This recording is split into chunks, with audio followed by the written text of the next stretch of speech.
गावातील पाटीलवाड्याचा दिवाणखाना आज भावकीच्या माणसांनी गच्च भरला होता. पण वातावरणात आनंदाऐवजी खूप तणाव होता. घरचे मोठे कर्ते पुरुष अण्णासाहेब आजारी असल्यामुळे अंथरुणाला खिळले होते आणि नेमकी याच संधीची वाट त्यांची दोन्ही मुले शशांक आणि मिलिंद बघत होते. आधी जीवाला जीव देणारे हे दोघे भाऊ लग्न झाल्यावर काही वर्षातच एकमेकांच्या विरोधी व्हायला लागले आणि त्यामुळे अण्णा नेहमी विचारात असायचे. आज वकिलांसमोर अण्णासाहेबांच्या इस्टेटीची वाटणी होणार होती आणि सगळे जमले होते. अण्णांनी नेहमीच मिलिंदला जास्त झुकतं माप दिलंय. पुण्यातील तो मोक्याचा प्लॉट मलाच मिळायला हवा. शशांकने चहाचा कप जोरात टेबलवर ठेवत आपला आवाज चढवला. त्याची पत्नी सुलेखा आगीत तेल ओतत म्हणाली, हो ना, आणि आम्हीच काय ते नेहमी मोठ्या घराची जबाबदारी घ्यायची. मिलिंद आणि त्याची बायको तर फक्त सणासुदीला येतात आणि मिरवून जातात. मिलिंदने तोंड उघडण्यापूर्वीच त्याची पत्नी स्वाती कडाडली. सुलेखा वहिनी, जीभ सांभाळून बोला. आम्ही मुंबईला राहतो कारण मिलिंदची तिथे नोकरी आहे. आणि राहिला प्रश्न प्लॉटचा, तर अण्णा आजारी पडल्यापासून हॉस्पिटलच्या चकरा मिलिंदने मारल्यात. तुम्ही फक्त इथे बसून हुकूम सोडलेत. आमचे जाणे होणार नाही. तू बघ, तुला समजते सगळे. आम्ही सुद्धा गुमान करत राहिलो सगळं. स्वाती, वहिनींशी कसं बोलावं हे कळत नाही का तुला? शशांकने रागाने उभे राहत टेबलवर हात मारला. आणि दादा, तुम्ही तरी कुठे माझ्या बायकोचा आदर केलाय? मिलिंदही जागेवरून उठला. दोघे भाऊ एकमेकांसमोर उभे ठाकले. डोळ्यात अंगारे फुपत होते. या सगळ्यात बिचारी कोपऱ्यात बसलेली त्यांची वृद्ध आई सुमतीबाई डोळ्यातली पाणी पदराने पुसत होत्या. अरे थांबवा रे, हे तुमचे अण्णा वरच्या खोलीत मृत्यूशी झुंज देत आहेत आणि तुम्हाला पैशांची पडली आहे? लाज वाटू द्या जरा. पण पैशाच्या मोहापुढे आईच्या आसवांची किंमत शून्य झाली होती. दोघेही तू त्याला सांग करत होते. वकील साहेब, तुम्ही कागदपत्र काढा. आज काय तो निर्णय होऊनच जाऊ दे. कुणाला कोणाची तोंड बघायची हौस नाहीये इथे. सगळे आपापल्या कामात गुंतले आहे. शशांक म्हणाला. वकील साहेबांनी शांतपणे आपल्या बॅगेतून एक फाईल काढली. सगळ्यांच्या नजरा त्या कागदावर खिळल्या होत्या. खोलीत इतकी शांतता पसरली की घड्याळाचा टिकटिक आवाजही स्पष्ट ऐकू येत होता. वकिलांनी चष्मा नीट केला आणि वाचायला सुरुवात केली. मी अण्णासाहेब दीनानाथ पाटील पूर्ण शुद्धीत हे लिहून ठेवत आहे की माझी दोन्ही मुलं शशांक आणि मिलिंद फक्त माझ्या संपत्तीवर डोळा ठेवून आहेत. मला माझ्या मुलांकडून ही अपेक्षा नव्हती, पण पडत्या काळात माझ्या आजारपणात त्यांनी फक्त पैशांचा हिशोब केला. प्रेमाचा एक शब्दही दिला नाही. हे ऐकताच शशांक आणि मिलिंदचे चेहरे पांढरे पडले. वकील पुढे वाचू लागले. त्यामुळे पुण्यातील प्लॉट, हा वाडा आणि माझ्या बँकेतील सर्व फिक्स डिपॉझिट्स मी माझी एकुलती एक मुलगी अंजली हिच्या नावे करत आहे, जिने स्वतःचं घरदार सांभाळून कोणतीही अपेक्षा न ठेवता माझी आणि तिच्या आईची सेवा केली. गावात मुले असूनही कोणी लक्ष दिले नाही, पण तिने तिचे कर्तव्य चांगली पार पाडली. हे कसं शक्य आहे? सुलेखा ओरडली. अंजली तर परक्या घरची झालीये. तिचा या संपत्तीवर कसला अधिकार? नेमकी त्याच वेळी अंजली खोलीत आली. तिच्या हातात पाण्याचा ग्लास होता. तिच्या चेहऱ्यावर संपत्ती मिळाल्याचा कोणताही आनंद नव्हता. उलट भावांच्या वागण्याचं दुःख होतं. सुलेखा वहिनी, अंजली शांत पण करड्या आवाजात म्हणाली. मला अण्णांच्या पैशात रस नाहीये, पण अण्णांनी तुमची नियत कळली होती.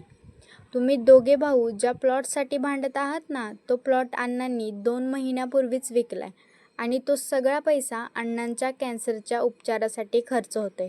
ज्यावेळी जास्त खर्च व्हायला लागला तसे तुम्ही दोघांनी आपापले अंग काढून घेतले. मग त्यांच्याकडे हाच एक पर्याय उरला होता. खोलीत जणू वीज कोसळली काय. शशांक आणि मिलिंद एकाच वेळी ओरडले. हो, वकिलांनी दुजोरा दिला. अण्णासाहेबांवर सध्या कर्ज आहे आणि या व्हीलनुसार जे कोणी अण्णांची आणि सुमतीबाईंची आयुष्यभर सेवा करेल त्यालाच या वाड्याचा ताबा मिळेल. पण त्यासोबत अण्णांचं 40 लाखाचं कर्जही फेडावं लागेल. बोला, कोण घेणार जबाबदारी? काही वेळापूर्वी जे भाऊ वाड्यासाठी आणि प्लॉटसाठी एकमेकांचे गळे आवळायला तयार होते, त्यांनी आता नजरा खाली झुकवल्या. सुलेखा आणि स्वाती एकदम शांत झाल्या. कर्ज ऐकून प्रत्येकाने पाऊल मागे घेतलं. मी फाईलवर कोणाचं नाव टाकू? कोण घेणार अण्णाच्या कर्जाची आणि आईची जबाबदारी? वकिलांनी पुन्हा विचारले. कर्ज आणि जबाबदारी या शब्दांनी त्यांच्यातला गर्वाचा फुगा सेकंदात फोडला होता. कोणामध्येही पुढे येण्याची हिंमत नव्हती. पैशांचा मुखवटा गळून पडला होता आणि नात्यातील पोकळी उघडी पडली होती. अंजली शांतपणे पुढे आली. तिने वकिलांच्या हातातून पेन घेतला, कागदावर आपले नाव लिहिले आणि स्वाक्षरी केली आणि म्हणाली, "मी सही करते वकील साहेब. मला अण्णांचं कर्ज मंजूर आहे. कारण माझ्यासाठी अण्णा आणि आई हीच माझी खरी संपत्ती आहे. पैशांचं कर्ज फेडता येतं दादा, पण आईवडिलांच्या उपकाराचं ऋण कशाने फेडणार?"